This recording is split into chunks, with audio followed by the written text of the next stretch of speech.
दोष न थाई अन्य को दोषी करबा तोर गोटे नीति दिनिया काम तू पर ता सासू मां बदल रे मां ओ मां हे तो त निष्ठुर केमिति हेई जाउछु हे गो अलो तू भी गोटे नारी हे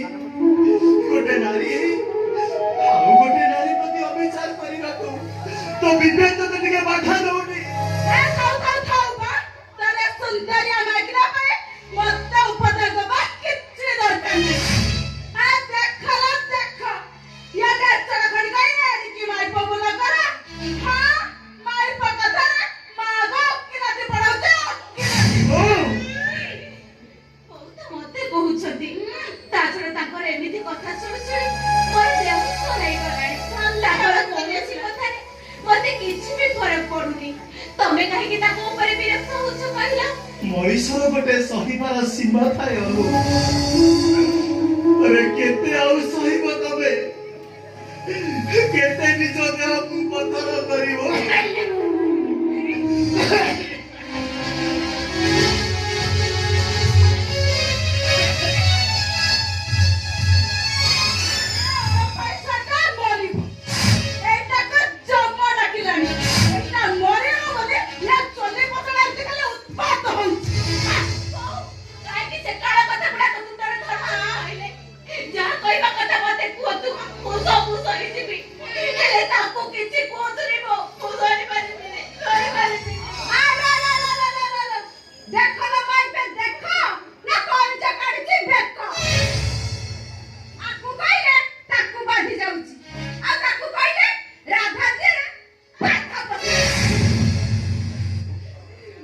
ठकी गला अनु ए संजो सलिताटाकू जीवन साथी करी तमे हारी गला ए अनु अरे एबे भी समय अछि मु देइथिबा सेई संख्या सिद्धूर मंगल सूत्र को अरे मते फेरै नै तमे अन्यत्र विवाह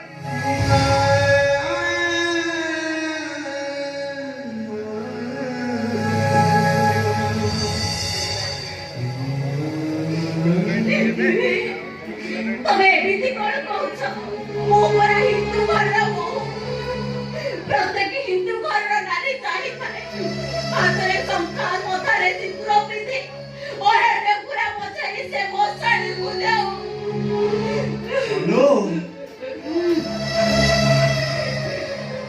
अरे ते सपन को राती थिले तो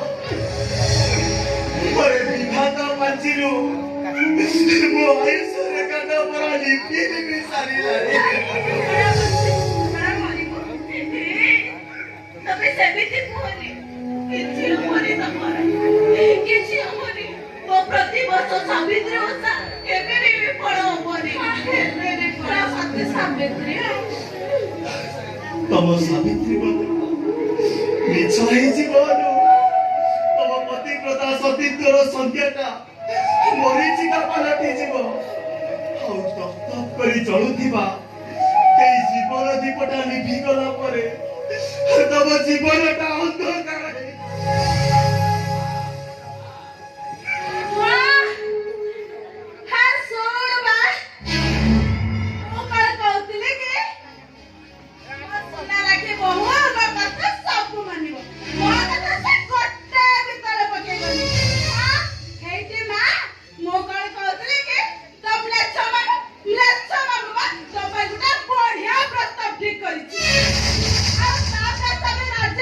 तू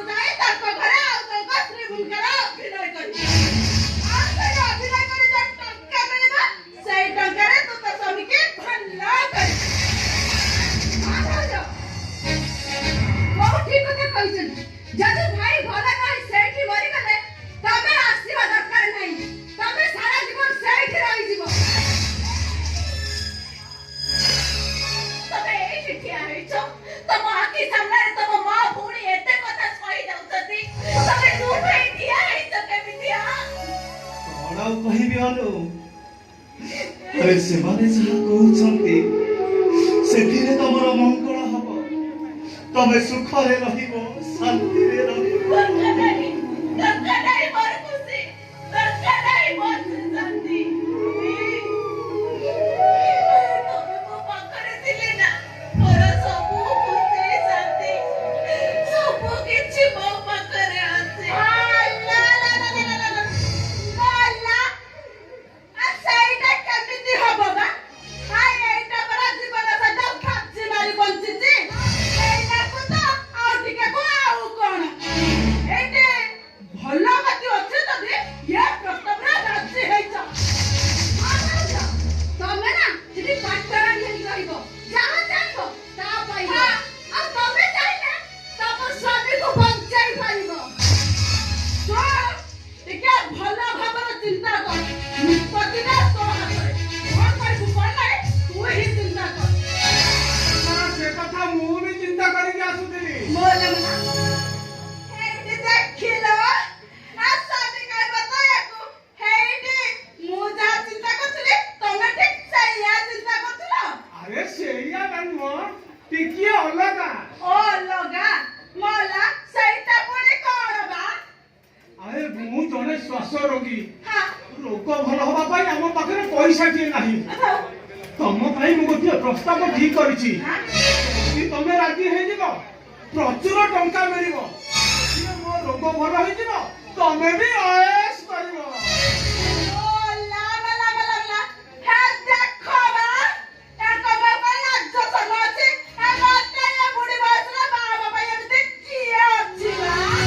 କାହିଁକି? ତମର ଯୋଉ ଚେହେରା, ଏଇ ତମର ଯୋଉ ଧର୍ମ ଭାଇ ବେଶ ମହାନ୍ତି, କିଓ ରାତି 12ଟା 1 ଲେଖେ ତା ସାଥିରେ ଫୁସୁରୁ ଫାସରେ ଟୁପୁରୁ ଟାପରା ଚାଲିଛି। ଏ କ୍ଷୀର ସାଥିରେ ନିରତ।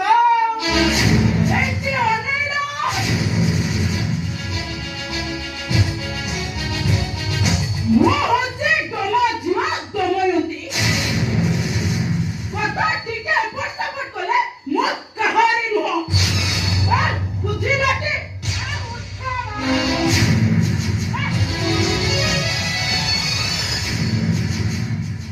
ଆରେ ନିଜକୁ ବାନ୍ଧିଲାଟି ପରକୁ ଆଙ୍ଗୁଠି ଦେଖିବା ପୂର୍ବରୁ ସେ କଥା ଚିନ୍ତା କରୁନଥିଲ କେମିତି? ବାପା ତମେ ଏ କଣ କଲ? ତମେ ବହୁତ ରାଗ ଦେଲ ତ। ଭାଇ କେମିତି ଭଲ ହବ ଟଙ୍କା ଯୋଗାଡ଼ କର, ଟଙ୍କା। ଆରେ ଥାଉ ଥାଉ, ମୋ ପୁଅ ଭଲ ହବା ପାଇଁ କାହାର ଶୁଖିଲା ଦରଜ ଦରକାର ନାହିଁ। ଆବଶ୍ୟକ ପଡ଼ିଲେ ମୋ ପୁଅକୁ ଭଲ କରିବା ପାଇଁ ଏ ବୁଢ଼ାଟା ତା କିଡନୀ ଦିଟା ବିକି ଦବ। ଆରେ ଏମାନେ ହିତାକାଂକ୍ଷୀ କି ହିତ ଉପଦେଶୀ ନୁହନ୍ତି ରେ। ଏମାନେ କାହାର ସ୍ୱାର୍ଥ ପାଇଁ ଗୋଟାଏ କାଳ ବୈଶାଖୀ। ଏମାନେ କାହାର ସୁଖ ଚିନି ଦେଖି ପାରନ୍ତିନି। ଏମାନେ ହଉଛନ୍ତି ଆପଣା ସ୍ୱାର୍ଥୀ। ଜମି ବିକ୍ରି ହବା କଥା କଣ ହେଲା? ଜମିଟା ଆଗରୁ ବିକ୍ରି ସରିଛି ରେ ମା। ବାପା ଆଗରୁ ବିକ୍ରି ସରିଛି ମାନେ? ଆରେ ଜମିଟା ତୋ ନାଁରେ ଥିଲା। ମାସେ ତଳୁ ସେ ମା ପିଲା ଭୁସୁରା ଭୁସୁର ହେଇ ଜମିଟାକୁ ବିକ୍ରି କରିଦେଇଛନ୍ତି। ତାହେଲେ ଏବେ କଣ ହେବ ବାପା? କଣ ହେବ? କୁରୁକ୍ଷେତ୍ର ଭାଇ ଭାଇ ଭିତରେ ରକ୍ତ ଯୁଦ୍ଧ।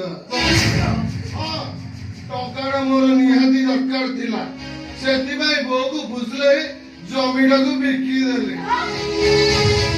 ଆରେ ଜମିଟାକୁ ବିକି ଦେଇ ସେ ଟଙ୍କାକୁ ନେଇ ମଦ ଭାଟିରେ ପୋତି ଦେଲୁ। ଆଉ ଶେଷ ସମ୍ବଳ ଦିନକ ମୋର ମାଟିରେ ମିଶେଇ ଦେଲୁ। କଣ କହିଥାନ୍ତି? ମଦ ଡବେ ପିଇବା ପାଇଁ କଣ ୟା ତା ପାଖରେ ହାତ ପତେଇଥାନ୍ତି? ହାତ ଆରେ ଟଙ୍କା ଗୁଡାକ ବର୍ବାଦ କରିବା ପୂର୍ବରୁ ଘରେ ଏଇ ରୋଗଣା ଭାଇ କଥା ଟିକେ ଚିନ୍ତା କରିନେବି। ଆରେ ତାର ମଉଳା ମୁହଁଟା ତ ଆଖି ଆଗରେ ନାଚି ଉଠିଲାନି। ଆଉ କେତେଟା ଦିନ ସେ ବଞ୍ଚିବ ଯେ ମୁଁ ତା କଥା ଭାବି ଟେନସନ ନେବି। ଏମିତି ଯନ୍ତ୍ରଣାରେ ଛଟପଟ ହବା ଅପେକ୍ଷା ବରଂ ମରିଗଲେ ସେ ମୁକ୍ତି ପାଇଥାନ୍ତେ। ଏ ଗୁଣାଇଦେବା। ଆରେ ଥରେ ଏଇ ନିରୀହ ଝିଅଟାର ମୁହଁକୁ ଚାହିଁଲୁ, ଦୁଷ୍ମତ ପରେ ୟାର ଅବସ୍ଥା କଣ ହବ? କିଛି ନାହିଁ, କଣ ହବ? ଭାଇ ମଲା ପରେ ସିଏ ଯଦି ଚାହିଁବେ ମତେ ମ୍ୟାରେଜ କରିବେ। ମତେ ତମେ ସେ ରାମାୟଣର ଲକ୍ଷ୍ମଣ ଚରିତ୍ରର ଉତ୍ତର ପୁରୁଷ ନା, ଯୋଉ ଲକ୍ଷ୍ମଣ ସୀତା ମାଙ୍କ ପାଦ ଛଡା ତାଙ୍କ ମୁହଁକୁ ଚାହିଁ ନଥିଲେ, ତାଙ୍କ ମା ଛଡା ଭାଉଜ ବୋଲି ଦିନେ ଡାକି ନଥିଲେ। ଅଥଚ ତମେ ମା ସମାନ ବଡ ଭାଉଜକୁ ସ୍ତ୍ରୀ କରି ଭାବିବାକୁ ସ୍ୱପ୍ନ ଦେଖି ପାରିଲ କେମିତି? ତୁମ ପରି ସେକେଣ୍ଡ ହ୍ୟାଣ୍ଡ ଗାଡି ଆଇ ଡୋଣ୍ଟ ଲାଇକ୍। କେବଳ ଜୟାରେ ମ୍ୟାରେଜ କରିବି ବୋଲି କହୁଛି, ନହେଲେ ନାହିଁ। ମରିଯିବୁ ରେ ନାରୀ ଲୁହରେ ପାଉଁଶ ହେଇଯିବୁ ପାଉଁଶ। କଣ କର ପୁରା ହେଲଣି ଯେ ମେମୋରିଟା ହ୍ୟାଙ୍ଗିଂ କରୁଛେ। ଆମ କଥାରେ ମୁଣ୍ଡ ନ ପୁରାଇ ଆରାମ କର, ଆରାମ। ଯଶବନ୍ତ, ଆରେ ସିଏ ପରା ଆମ ବାପା। ଆଉ ବାପାଙ୍କୁ କଣ ଏମିତି କୁହନ୍ତି? ବାପା ବାରେ ବାୟୁ, ପାରେ ପାଣି। ସିଏ ହେଉଛନ୍ତି ଏକ ଦୂଷିତ ବାୟୁ ଆଉ ନର୍ଦ୍ଦମାର ଦୁର୍ଗନ୍ଧ ପାଣି।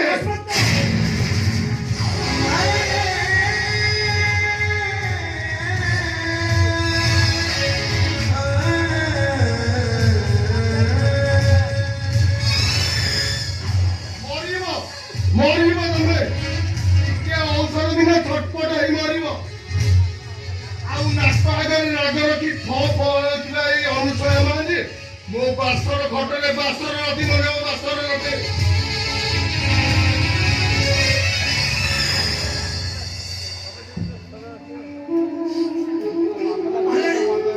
ପତାଶକୁ ସାମ୍ନାରେ ଦେଖି ଡରି ଯିବାଟା ଉଚିତ ନୁହେଁ। ବରଂ ତାକୁ ସାମ୍ନା କଲେ ସବୁ ସମସ୍ୟା ସମାଧାନ ହେଇଯିବ। ଆଉ ଯଦି ବିଚଳିତ ହେଇ କିଛି ଭୁଲ ନିଷ୍ପତ୍ତି ନେଇଯାଉ, ତାହେଲେ ଜୀବନ ସାରା ତତେ କୁହୁଳି କୁହୁଳି ମରିବାକୁ ପଡିବ। କୁହୁଳି ମରିବାକୁ ପଡିବ।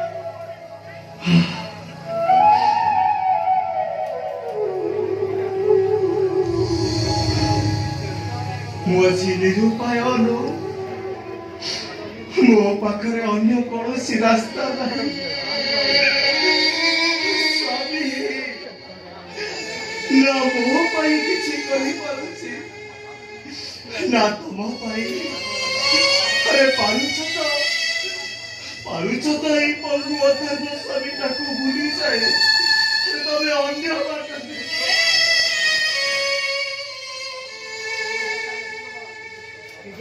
ଦଶ ଦିଗପାଳ ସାକ୍ଷୀ ରଖି ତମ ହାତ ସହିତ ପରା ମୋ ହାତ ଗଣ୍ଠି ପଡିଛି।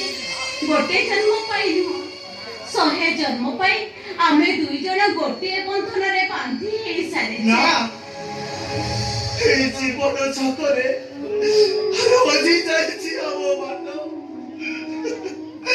ହଜି ଯାଇଛି ସମୟ, ଆଉ ହଜି ଯାଇଛି ସୁଖ ଶାନ୍ତି ଭଲ ପାଇବା ସବୁ କିଛି। କାହିଁକି ନା ଏଠି ପରା ଆମ